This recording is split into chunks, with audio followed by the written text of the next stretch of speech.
Computer, activate the threat assessment matrix. Ooh. All right. Toys, loaded guns. What are we waiting for? We can work with that. Hi, I'm Darius Sadigian, studio director at Rocksteady Studios. In our last episode, we talked about how Suicide Squad Kill the Justice League allows players to customize each character and their playstyle through story-driven mechanics. Man, if you gave me 5 minutes in there, you'd have the world's authority on microtech and all my inventions. Aw, he's so sweet. He's not gonna make it. The Suicide Squad gave us the scope, the narrative, gameplay, and then the idea of being able to expand that, be able to take this further. It's going to feel completely fresh. In that spirit, we want to deliver totally new content at no cost for those who purchase Suicide Squad Kill the Justice League. We're back in business. All right, let's steal this shit. Today we'll discuss customization options that draw from the full spectrum of DC Comics. You'll see emotes, rival taunts, outfits, and more. We wanted to have a game that was very focused, but this time we really want to expand out with being able to dynamically update, add new content, take on feedback, and evolve the game over time.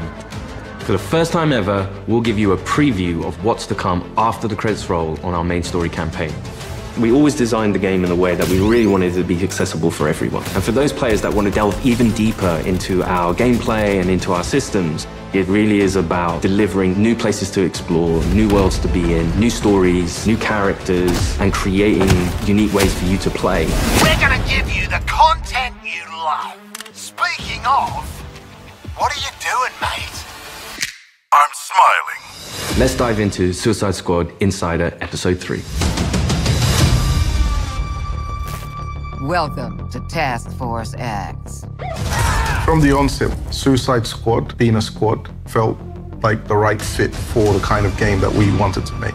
You get to play with friends, you get to play on your own, but while you are playing on your own, you're playing with the squad, always. Every aspect of our games, we always look at it through the lens of Rocksteady's treatment. And that just doesn't stop at gameplay, that doesn't stop at story. When we're looking at the social features that we've really introduced into Suicide Squad, it has Rocksteady's approach. What do we think players will have fun with? This game has the mechanics to play kind of socially competitively, like none of our games have previously, and it really fits the characters of the squad. With multiplayer, we're leaning into the competition within the squad to show off your skills, show off your mettle, be the best one. I'm a freaking superstar. The squad are working together under duress. And so it's fun to add in mechanics to encourage the players to behave in the same way. So a lot of the time what you'll actually be doing is trying to get the highest score, which luckily helps you all complete the mission, but the best player in any mission becomes the squad leader in multiplayer for the next mission. How great was I? We have leaderboards for solo play, for playing with one friend, two friends, or a 4-player squad. You're competing with everyone across the world. Cross-platform, it is the best of the best. Think you're hot shit on toast, but you're cold fart on bread. Did you see that? Tell me you did. I was like, how do you like that? Precisely. Outstanding!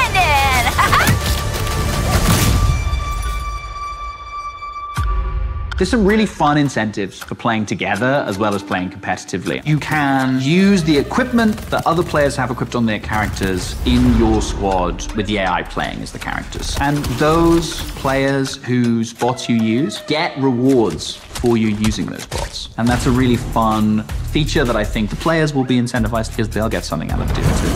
Farewell! We also have the rival taunt system, where on the leaderboards, if you pass your friends or anyone on your friends list who's also playing the game and you beat their score, well, next time they log in, they'll get this kind of funny quip just to show that, oh yeah, by the way, I beat you. Home run, baby. You boot up the game, you're logging in, and then all of a sudden on your screen you get Boomerang giving you the finger. I think fans are going to have a great time with our remote system. Allowing players to kind of communicate in different ways, really in playful ways. As Rocksteady, as creators, this was another opportunity for us to really engage with our characters, extend the narrative through the players' choices with a very cinematic eye. Through the game, we offer many customization options and outfits to the player. You start off in the prison, you get your prison garbs, and then you evolve to the Task Force X outfits. Yeah, right. I was thinking something more fashion-forward. The outfit customization in our game is vast, to say the least. With this game, Rocksteady will deliver a full story-driven campaign to players, including more cinematics than any previous Arkham game. For players who survived the war against Brainiac's forces and want to keep the adventure going, Rocksteady is ready. We very much knew we had a story to tell initially, and then we wanted to carry on feeding into that, and then changing up the gameplay to have a game that was going to evolve through post-launch content. Suicide Squad Kill the Justice League is going to be one of the most generous, player-friendly, post-launch experiences available. Every season we will have 2 episodes. Each season there's going to be a different spin on how you play, and will be heavily themed by a DC villain. So there's many, many layers of influence from the DC world on how you play and what you do. The seasonal content gets automatically dropped into the game each episode. There's no playable content locked behind a battle pass, and the in-game shop is for cosmetics only. You'll always be able to go back and play the episodic content. If you want to come back 6 months from now, that'll always be there. This is a totally player-friendly approach to letting you play the content you want to play when you want. The DC universe is massive, and in most games, you can only see or explore a tiny, tiny piece of it. But what's really cool about the narrative of Kill the Justice League is there's almost no limit on where we can go. Celebrating before the game is over. In his pursuit of trying to recreate his perfect Kolu, Brainiac has been experimenting with some of our favorite DC characters' DNA, creating new worlds in alternate realities. It's these worlds that we call Elseworlds. Brainiac is a genius of 12th level intelligence, but he's also trying to rebuild this civilization that he misses and is lost, and there is nothing he won't do to get there. New Kolu will be reborn. He's building a model of the multiverse. It's all gathering data. I will unlock your full potential to serve me.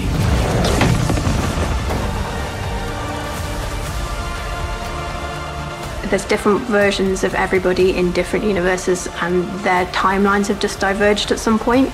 We've got lots of amazing characters coming up in seasonal play that I'm really excited for players to meet. And the Elseworld Principles gives us lots of flexibility and lots of room to put our own spin on them.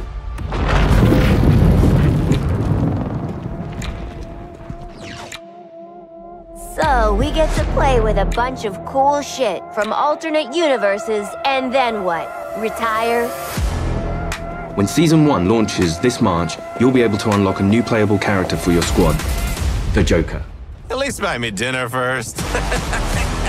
The original Arkhamverse Joker has been dead for 5 years, but this is a new Elseworlds twist on the villain. He was part of the Suicide Squad in the Elseworld that he's from, which already shows that he's slightly more cooperative than the previous Joker we've had. But as you get used to him and actually play to him, you realize he's unhinged in a different way. Not only has he got to figure himself out, but he's figuring out his place in this new world and this new squad. He hadn't reached supervillain status before Brainiac invaded, so, he's still a bit less experienced. I think we've taken him back to the kind of more vaudeville roots of Joker. He's masking insecurities with traditional Joker behavior. But deep down, he's not sure who he is yet. Lock him up. Oh, making new friends after a move is always tough. As your mission expands deeper into the lore of the DC universe, this new version of the Joker will join your fight with his unique combat, traversal, and weaponry. His traversal is all based around a rocket-powered umbrella, which he can blast himself into the air, and then uses that to glide around, and then he can actually flip that down to grind along buildings, knocking enemies out of the way.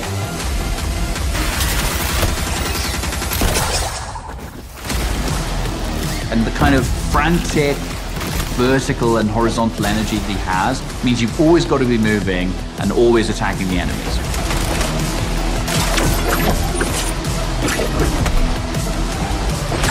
The Joker is only the first of the new squad recruits you could meet through the ongoing additions to our game.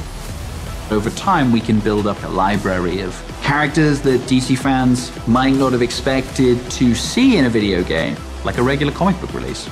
I look forward to when the next issue's coming out. And in the same way, I hope people will look forward to the next episode from us. Whatever it is, I'm down. New environments, new characters, missions, challenges, gear, and more. All of this free content comes for players who own the game. We can't wait for you to see what the future holds. With Elseworlds, the possibilities are endless. How do you like that? Thanks for watching this series. We hope you'll join us for Suicide Squad Kill the Justice League, a third-person action shooter where some of the wildest villains of DC Comics join forces to save the world from its greatest heroes. No, that's mental. We're not doing that. God help us. Yeah. I think players are going to be surprised about the depth to which they can craft a character. It comes back to player choice and player freedom. Everything from melee strikes into gunplay, which you could then go into a traversal attack. All of the combat moves flow seamlessly into another. The squad can be garish, they can be loud, and playing together with your friends in a multiplayer space is a really unique experience that you can't get anywhere else. What we've done with the Suicide Squad is to really expand those experiences. Not only just one character this time around, we've done it with 4 and we plan to do it with more. This brings back memories of my old Suicide Squad. Whether you're in for the main story or exploring what lies beyond, Rocksteady Studios is here to support our players while delivering exciting new experiences. Thank you for joining us and we'll see you at launch February 2nd, 2024.